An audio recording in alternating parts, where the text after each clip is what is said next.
বাবা যখন ছেলেকে সমস্ত সম্পত্তি লিখে দিতে চাইলেন, তখন ছেলে বললেন, তোমরা পাশে থাকো, আমার জন্য এটাই যথেষ্ট। অর্থবিত্ত থাকা সত্ত্বেও কখনোই তিনি তার ছেলেকে 10 টাকার বেশি টিফিন খরচ দিতেন না। ছেলে মাঝে মধ্যে তার বন্ধুদের ব্যাগ, ঘড়ি বা অন্যান্য জিনিস পয়েন্ট করে বাবাকে দেখাতো, কত দামি, কত সুন্দর। কিন্তু সে কখনোই নিজে এসব চাইতো না। সে জানতো বাবার কাছে চাইলেও মিলবে না। একদিন ছেলের পায়ে হালকা ব্যথা ছিল। স্কুলে যাওয়ার পথে বাবাকে অনুরোধ করলো অফিসের গাড়িতে করে স্কুলে নামিয়ে দিতে। তিনি ছেলের অসুবিধা বুঝে রাজি হন। 1 সপ্তাহ ধরেই ছেলেটি বাবার সঙ্গে স্কুলে যেত, কিন্তু তিনি লক্ষ্য করলেন ছেলের আর হাঁটতে ইচ্ছে করে না। তাই একদিন নিজেই জানিয়ে দিলেন, অফিসের গাড়ি ব্যক্তিগত কাজে ব্যবহার করা ঠিক নয়, কাল থেকে আবার হাঁটতে হবে। ছেলের মন খারাপ হলো। স্ত্রীও এ নিয়ে দুঃখ প্রকাশ করলেন, কিন্তু বাবা সিদ্ধান্তে অটল থাকলেন। এক সন্ধ্যায় ছেলে বাবাকে এসে জানালো তার বন্ধু শহরের সবচেয়ে ভালো স্কুলে ভর্তি হয়েছে, সেও যেতে চায়। বাবা শান্তভাবে জানতে চাইলেন সেরা হয় স্কুল নাকি ছাত্র।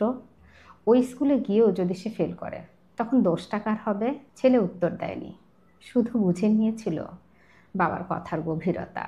বাবা তাকে বুঝিয়ে দিলেন সে নিজেই তার পরিবেশকে সেরা করে তুলতে পারে। পরের দিন ছেলে জানালো ইংলিশ আর গণিতে তার দুর্বলতা আছে, তাই একজন টিউটর দরকার। বাবা সোজাসাপটা জানিয়ে দিলেন তার সামর্থ্যের কথা ভেবে তিনি বাহিরের টিচার দিতে পারবেন না, তবে রাতে অফিস শেষে নিজেই তাকে পড়াবেন।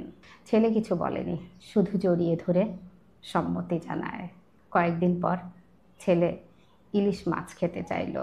বাবা জানালেন টাকায় টান আছে। ছেলে তখন 50টি 10 টাকার নোট বের করে দিল। ছেলে জানালো সে মাঝে মধ্যে টিফিন খরচ থেকে 10 টাকা করে জমিয়ে রাখে। তার এক বন্ধু আছে, সে না খেয়ে আসে, তার সঙ্গে সে খাবার শেয়ার করে।